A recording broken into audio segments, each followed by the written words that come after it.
Jealousy and narcissism go hand in hand. They're married to each other. A narcissist can not be a narcissist without being jealous of others. They have to have more than you. They have to be better than you. They have to look better. They have to do better. Everything with them is a competition. The crazy thing about their jealousy is if they can't take it away from you, if they can't snatch it, they will destroy it. And that is what they do in the relationships with the partners they claim to love. Out of their jealousy, envy, and hatred towards you, they harm you in ways incomprehensible. You won't be able to imagine doing those things to another human being because you're not like them. The things they do are unforgivable and the crimes they commit are heinous in nature. All of this is what we are going to talk about in today's episode. Hi, I am Danish, a narcissistic abuse recovery professional. Today's episode is all about learning 3 crimes a narcissist commits out of their jealousy towards you. If that is interesting enough for you to just stay with me and listen, please make sure to subscribe before we begin, because your subscription helps spread awareness about narcissistic abuse. And it also brings together so many survivors who need help and who need to become aware of the evil they have dealt with. Let's get started with this small understanding of how jealousy works with narcissists. Narcissists are inherently jealous because they are deeply insecure, and out of that insecurity they just want to have it all for themselves.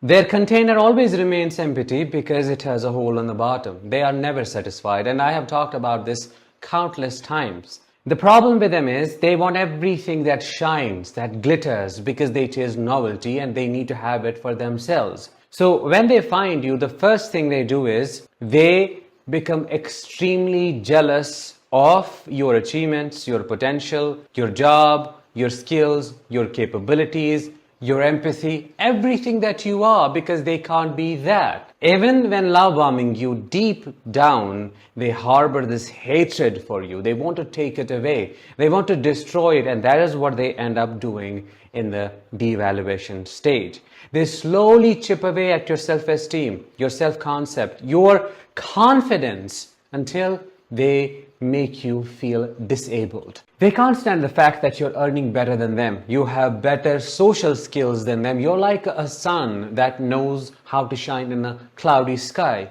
You connect with people's energy. You make them feel comfortable. You know how to speak, what to say. You are not robotic like them. You don't have to follow a script. You are a heart-centered person, which they are not. And because they can't be you, they try to steal that persona. They mirror you a lot. But they can't feel the essence of it since it's not coming from their core. Ultimately, they try to destroy you. And that happens a lot during the devaluation stage. Every single moment spent with them is like a moment spent getting slowly poisoned. They pass comments about your job, about your skills, about your salary, about your achievements, and put you down until you feel so small in your own eyes. What makes all of this criminalistic is the fact that they know what they are doing, and they are doing it intentionally every single day. They keep gaslighting you about yourself until they rob you of your agency. They destroy your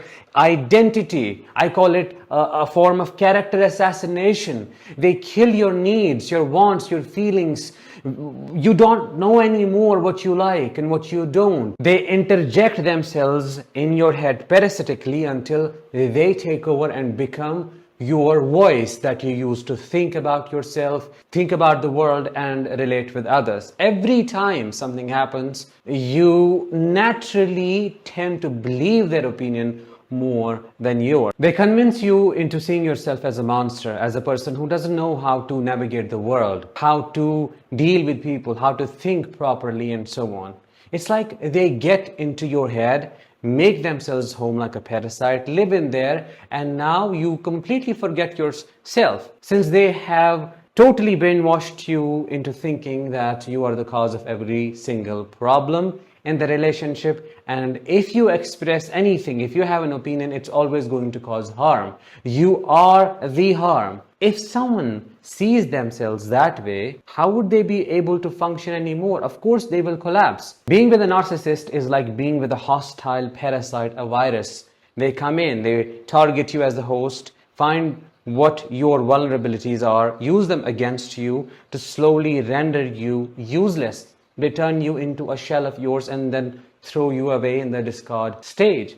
That is what happens in a narcissistic relationship with the person, because ultimately at the end of it, you can't even trust your own thoughts. You feel so confused, you feel so split. You don't know what is real and what is not real anymore. Everything feels scrambled and mixed together. You question your voice, you question your emotions, and you feel like they must have been right, because there is no other explanation to why this happened, since they have convinced you it is your fault. So out of their jealousy, they rob you of everything. The second thing they do is they alienate you from your own children. Your children are thoroughly convinced that you are the monster parent. You are the one who caused all the troubles. You are the one behind this divorce. You are the one who is not letting mommy and daddy stay together. You are the one who just wants to be a strict, controlling parent. You are the one who doesn't love them. You are the one who just cannot stand the fact that this child loves the other parent, the narcissistic parent.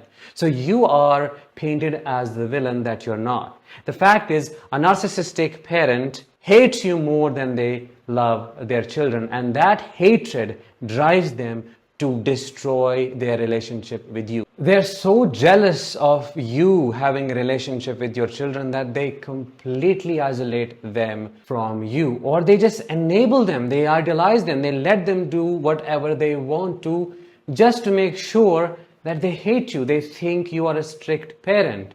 But at what expense? At the expense of the proper development of your children. This is how punitive they are. This co-parenting thing after narcissistic abuse is all about taking revenge on you. They do not co-parent, they counter-parent. They retaliate. It's a war, it's a battle, and they always try everything to win, to have the upper hand, to one-up you, to make you suffer, to make you struggle. What makes this a heinous crime is the mark they leave on their children. What makes it an unforgivable sin is the destruction they cause to their development and to the relationship that you could have had with them. What makes it so incomprehensible is the fact that they think it's okay to weaponize the court system against you and get all that custody and just be an equal partner in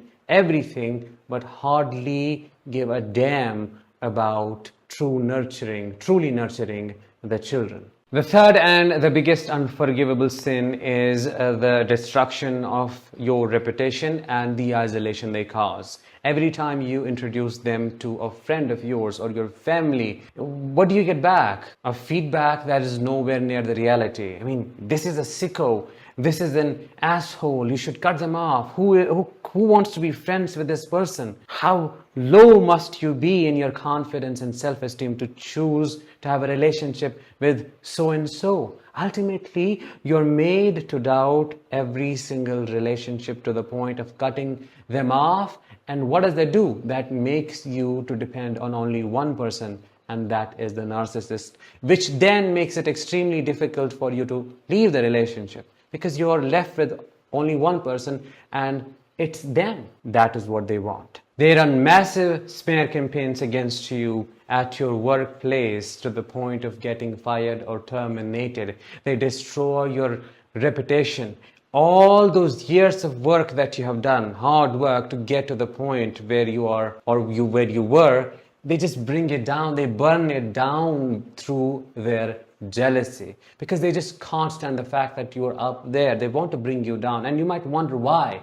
Why do they get out of this? Well, a high they can't get anywhere. The fact they are so powerful to destroy years of work like that makes them feel so satisfied about themselves. And I know that is the evilest thing a person can ever do to another human being. And that is who they are. They're rotten in their core. I always say that. Because of their continuous smear campaigning, everybody sees you as a monster that you're not. Anywhere and everywhere you go, you get those eyes, you get subtle remarks, people are avoiding you, people are no more replying to your messages, you're getting blocked. That is not an easy thing to deal with, because that further reinforces the belief, I am the crazy one. I must have been the cause of everything. Why else would these people distance themselves from me? This is the biggest crime of a narcissist, an unforgivable one. Out of their insecure self, their pathetic, petty self, their jealous and punitive self, they cut you off from all your sources of support and leave you alone so that you suffer and struggle. They want to see you suffer, and that is what makes them very sadistic. This is who they are, and that is why you should leave if you are with such a person. In conclusion, I can say, before meeting a narcissist, you are a shining star, and they turn you into dust.